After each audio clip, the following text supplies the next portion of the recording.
The training exercise was supposed to end at noon. It was a Thursday morning in September, the kind of morning that comes to the Colorado foothills in early fall, when the temperature is still cool enough to work a dog hard, and the light through the pine trees falls in long, clean angles that make the forest look like something that belongs in a photograph rather than a training exercise. Officer Ben Calloway had been running canine training sessions in the Roosevelt National Forest Training Corridor for 7 years. He knew this section of forest the way most people know their own neighborhood. He knew where the terrain changed, where the ground was soft and where it was packed hard, where the creek ran in spring and where it went dry in August, where the shadows collected in late afternoon and where the morning light opened up between the pines. He knew every tree, or he thought he did. His canine partner was a 4-year-old Belgian Malinois named Scout.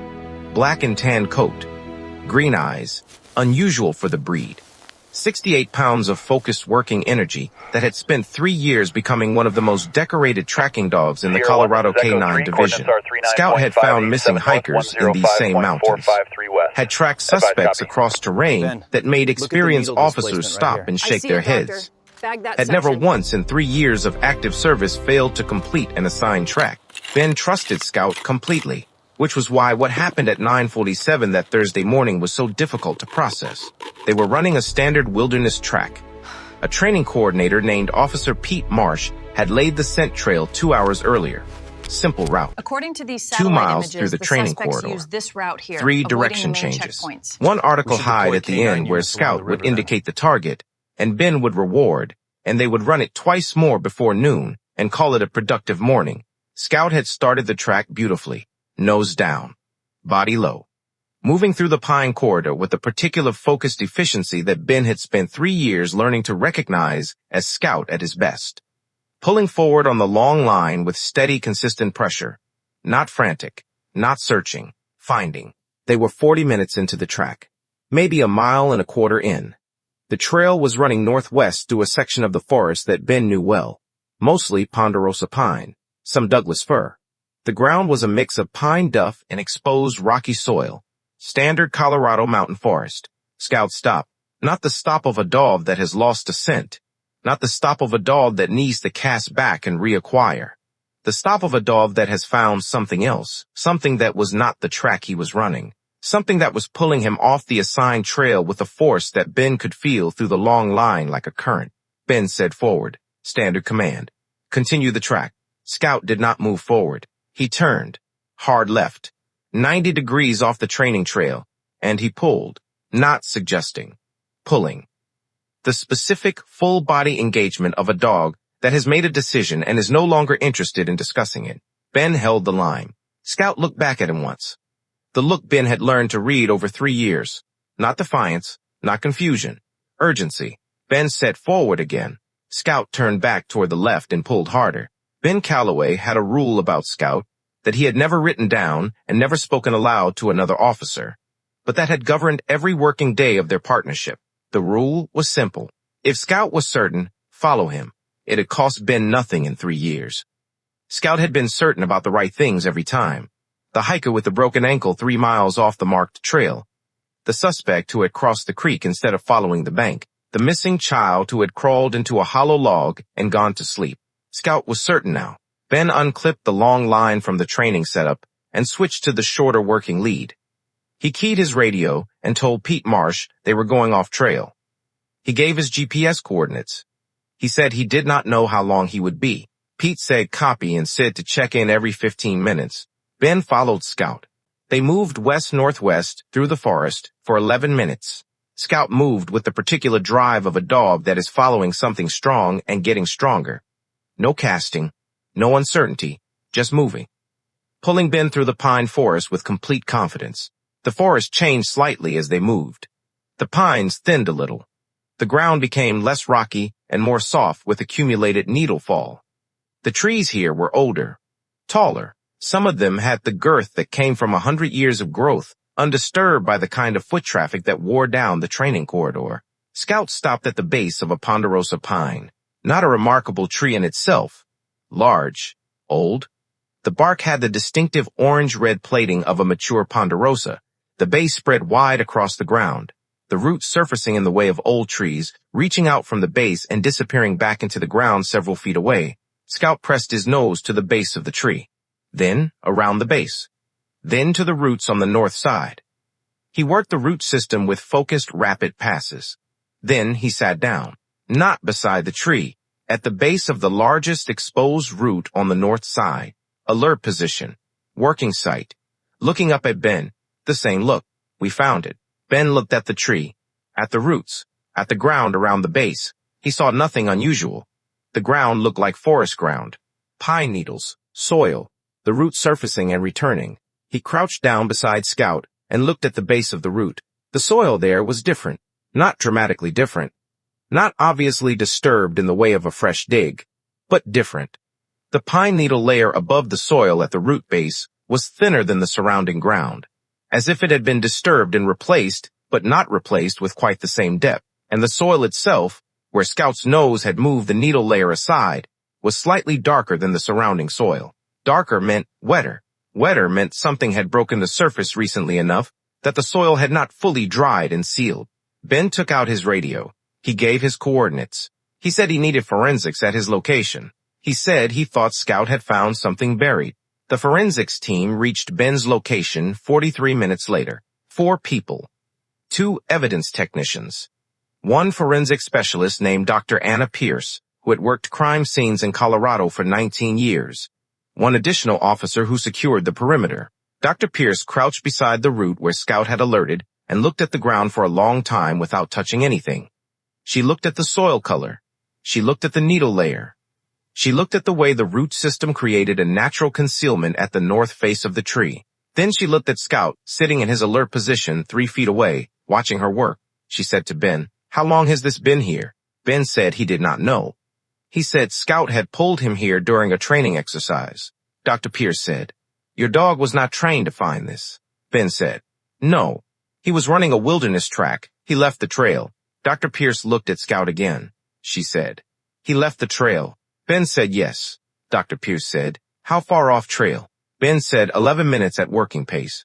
Dr. Pierce was quiet for a moment. Then she began to work.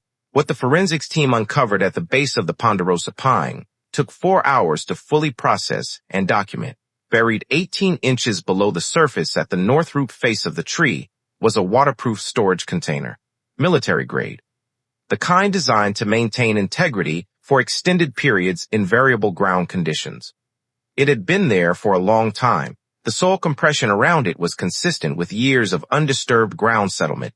Inside the container were documents, not personal documents, operational documents, files that had been printed and sealed in waterproof bags before being placed in the container, financial records, communication logs, location coordinates for 8 separate sites across 3 states, a ledger of transactions coded in a cipher that the forensic accountant who reviewed it 3 days later described as sophisticated and clearly the work of someone with significant financial training. The container also held 3 prepaid phones in sealed plastic, 2 external hard drives in protective cases, and 1 photograph. The photograph was of 2 men standing in front of what appeared to be a commercial building, unidentified, unsmiling, looking at the camera with the flat expression of people who are being documented rather than photographed. The Colorado Bureau of Investigation took over the case from the county forensic team 24 hours after the discovery. The lead investigator was a woman named Special Agent Torres, who had worked financial crimes and organized operations for 16 years. She sat across a conference table from Ben Calloway 48 hours after Scout had pulled him 11 minutes off a training trail, and she walked him through what the documents in the container had told them. She said the container had been placed at that location, and estimated 3 to 5 years earlier based on soil analysis. She said the documents inside connected to an operation that her division had been investigating for 2.5 years. She said 3 of the 8 location coordinates in the ledger had already been known to investigators. 5 had not. She said the 5 unknown coordinates were the most valuable pieces of intelligence her division had received in 2 years of active investigation. Ben said, "How did Scout know it was there?" Torres said, "The container was not perfectly sealed. Microscopic off-gassing through the lid seal over years of ground pressure. Undetectable to any instrument her division had access to." She paused. She said, not undetectable to a dog with Scout's nose. Ben looked at Scout sitting beside his chair. Scout was looking at Torres with his unusual green eyes, and the particular calm attention he brought to every room he entered.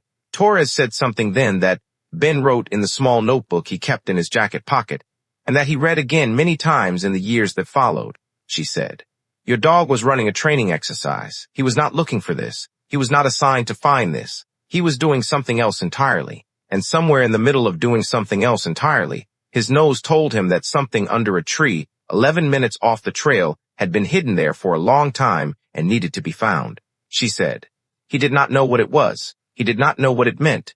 He just knew it was there. And he knew that was enough reason to pull you off the trail." She said, "That is the thing about a dog's nose. It does not have an agenda. It does not decide what is worth finding and what is not. It finds everything. And then it trusts the person on the other end of the leash to understand why." The operation that the container's documents helped dismantle took 14 months to fully close. Ben was not part of that investigation. He was a K-9 training officer, and this was a financial crimes case, and the two worlds did not significantly overlap. He followed the case in the briefings that filtered down and in the eventual department summary that came out 15 months later. What Scout had found under the ponderosa pine had provided the final structural pieces of an investigation that had stalled 2.5 years earlier when the operation had moved and left no traceable trail. They had left one thing, a buried container at the base of an old tree in a section of Colorado forest that no investigator had searched, because no investigator had any reason to search it, hidden from every instrument and every method and every trained eye that the investigation had deployed for 2.5 years. Not hidden from Scout. Ben took Scout back to the Ponderosa Pines 6 months later, not for any official purpose, just the two of them on a Thursday morning in March when the snow was still on the ground, but the light was beginning to come back to the mountains. He stood at the base of the tree and looked at the north root face, where the forensics team had excavated and filled, and where the ground had settled again, and the pine needles had reaccumulated, and now looked like nothing had ever been disturbed there at all. Scout pressed his nose to the root base and sniffed once. Then he looked up at Ben. Ben said, "I know," he said. "Good boy." Scout's tail moved once. Then they turned and walked back toward the trail. The forest was quiet around them. The pines were straight and tall, and the light came through them in the long, clean angles of a Colorado mountain morning. Ben Calloway walked back through the trees with his dog at his side and thought about a nose that had no agenda. That found everything.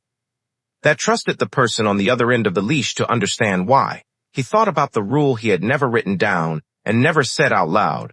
If Scout is certain, follow him. He thought about how many times that rule had led him somewhere important, and he thought that the rule was not really about Scout at all. It was about paying attention to the dog, to the pull, to the thing the leash was telling you when it went taut in a direction you had not planned to go. It was about trusting that the nose knew something the eyes could not see, and following anyway.